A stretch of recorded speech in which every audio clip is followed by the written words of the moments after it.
Bienvenida y bienvenido a mi canal Psicoayuda Guatemala. Mi nombre es Yadira Monterroso. Con esta serie de videos iniciaremos una conversación para entender qué es el estrés postraumático. Si traumático es un trastorno que se deriva de un estrés extremo, es decir, de haber presenciado o vivido un hecho que de alguna manera nuestro cerebro ha interpretado como potencialmente dañino o peligroso. Este evento puede ser, por ejemplo, un desastre natural, un accidente, la pérdida de un ser querido que puede ocasionar un duelo no resuelto. A ver si estas son manifestaciones de un estrés postraumático. En la consulta vemos todas estas manifestaciones aunadas a las físicas que ya nombramos: enfermedades, descontrol del organismo, dificultades para dormir, incluso despertarse con pesadillas. Todo esto aunado a la imposibilidad de tener una vida normal, es decir, de ser funcional tanto a nivel laboral como incluso hacer pequeñas cosas en la vida cotidiana que son totalmente naturales, como el aseo personal, hacer sus alimentos, ser creativo, creativa en la vida. Todas esas cosas se ven afectadas cuando hay un mecanismo de estrés postraumático, ya sea simple o complejo, en marcha. Veremos a través de los videos. Este es el primero de una serie donde veremos tanto las manifestaciones síntoma por síntoma como qué podemos hacer al respecto para ayudar o acompañar a una persona que tiene el trastorno de estrés postraumático. Cuando se dio la Segunda Guerra Mundial, habían jóvenes que se enlistaban en el ejército para ir a la guerra, y si sobrevivían, regresaban a sus familias, pero habían cambiado, ya no eran los mismos. Totalmente parecían personas nuevas, su personalidad era totalmente extraña. Los familiares ya no reconocían a la persona que había partido. En su lugar tenían a una persona que al parecer no respondía de forma normal a los acontecimientos de la vida. Los psicólogos empezaron a investigar lo que llamaron al principio neurosis de guerra, que consistía en que los sobrevivientes experimentaban una serie de síntomas que no eran normales.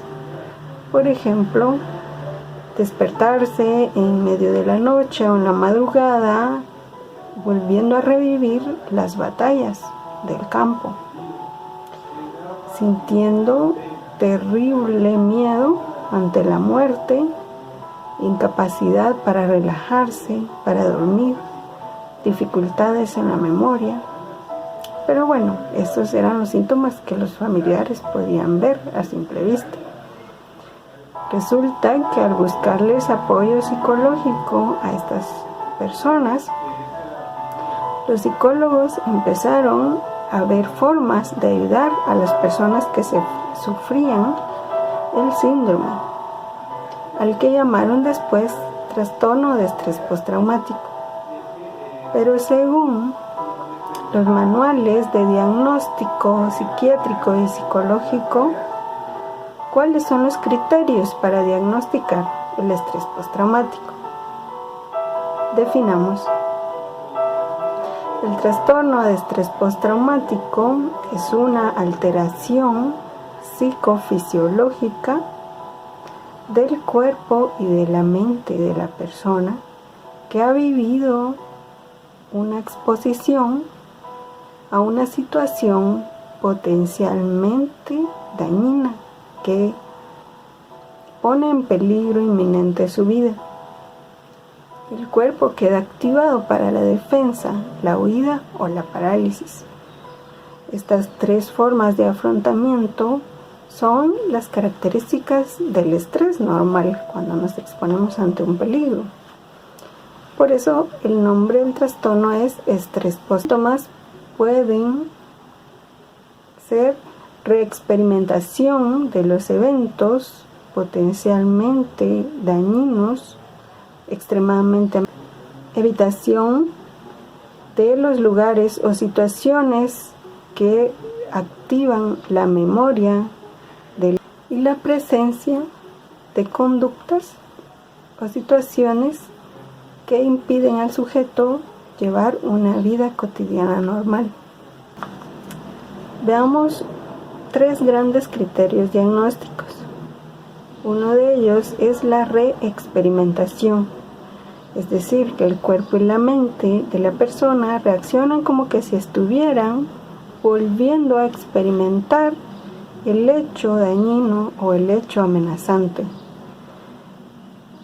Tratan de defenderse, huir o paralizarse con una reacción intensa e incontrolable.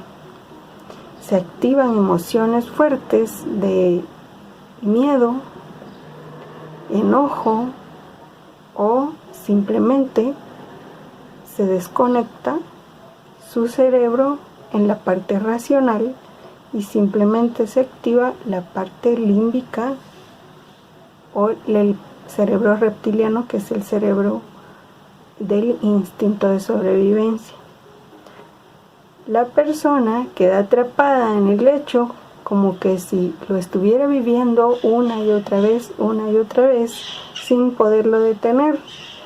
Su cerebro ya no distingue entre lo que está pasando ahora y lo que pasó en el pasado. Pierde la noción del tiempo y la noción de realidad. Como la reexperimentación es muy fuerte, la persona instintivamente trata de evitar todo aquello que le active esta respuesta de revivencia de lo que pasó o de la amenaza. Así que evitará personas, situaciones, incluso estímulos sensoriales que le activen de nuevo la respuesta de lucha, huida o sobrevivencia. Estas respuestas, como ya dijimos, pueden ser de pelea, de huida o de parálisis. Son extremas e incontrolables por la persona. De manera que si, por ejemplo, el evento amenazante fue un accidente, ellos tratarán de evitar, por ejemplo, el color del carro que les chocó o evitar ver a la persona que murió, por ejemplo, en fotos o escuchar su voz. Tratar de negar la realidad de lo que pasó, tratar de olvidarlo. Empieza ahí lo que llamamos disonancia cognitiva, porque la persona intenta recordar cosas positivas para volver a sentirse bien, estable y seguro, pero su cerebro le envía continuamente las sensaciones, las emociones, las imágenes, recuerdos de algunas palabras, la sensación física o térmica del evento les llega por todos lados y ellos no pueden controlarlo. Entonces la persona, su cerebro lucha entre quiero recordar y no quiero recordar, quiero olvidar, pero me peligrosa o altamente estresante. Es normal que el cerebro o el cuerpo reaccionen de esta manera, con las respuestas de huida, defensa o parálisis. Imposibilidad de olvidar el hecho, aún queriendo hacerlo. Imposibilidad para relajarse porque su cuerpo necesita defenderse de la amenaza. Imposibilidad para hacer correctamente la digestión, porque cuando el estrés extremo activa en los músculos, las extremidades para poderse defender o huir. Desactiva los procesos digestivos, de manera que la persona no puede hacer digestión correctamente. En fin, si estos síntomas o molestias duran un lapso de, por ejemplo, una semana, está bien, es normal. Y la persona tiene que saber que poco a poco su cuerpo y su mente se irán recuperando, estabilizando, y pronto seguirá con su vida como antes del hecho.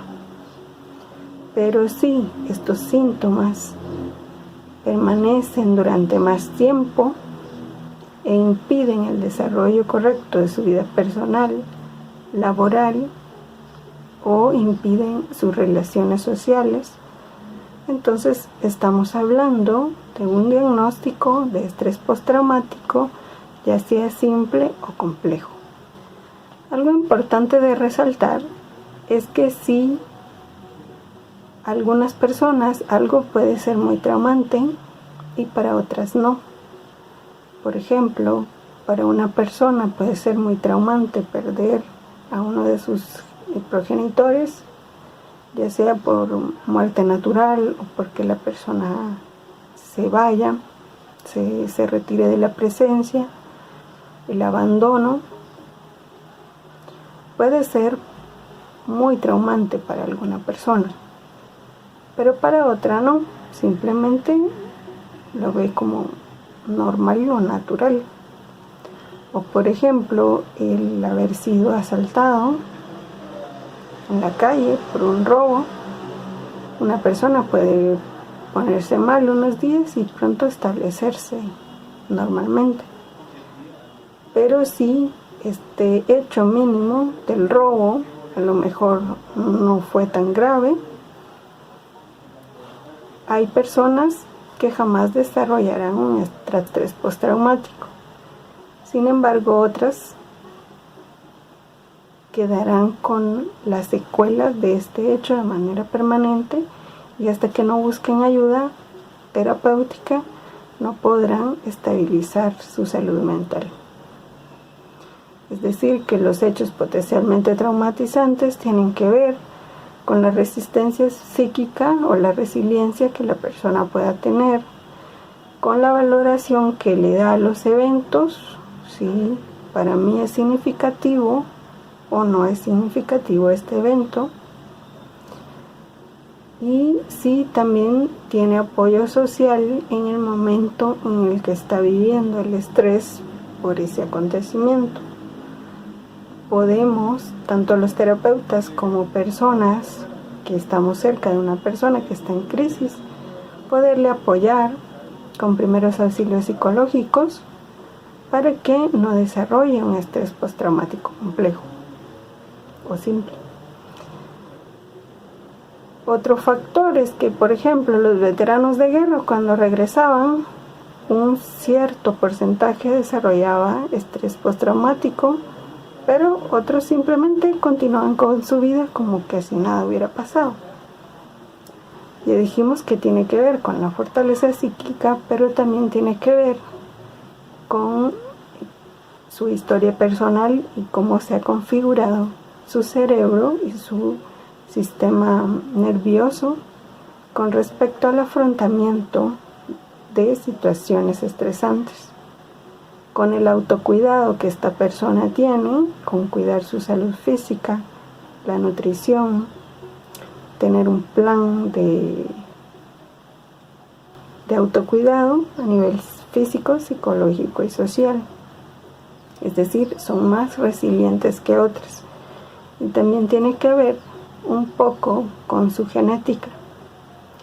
En estudios sobre el estrés han descubierto que cuando una mujer está embarazada y se expone a un estrés fuerte, ya sea por violencia intrafamiliar, violencia social, como estar dentro de un país en conflicto, o una pandemia como la que estamos viviendo ahora, su cuerpo genera demasiadas hormonas del estrés que afectan al al bebé dentro de su vientre.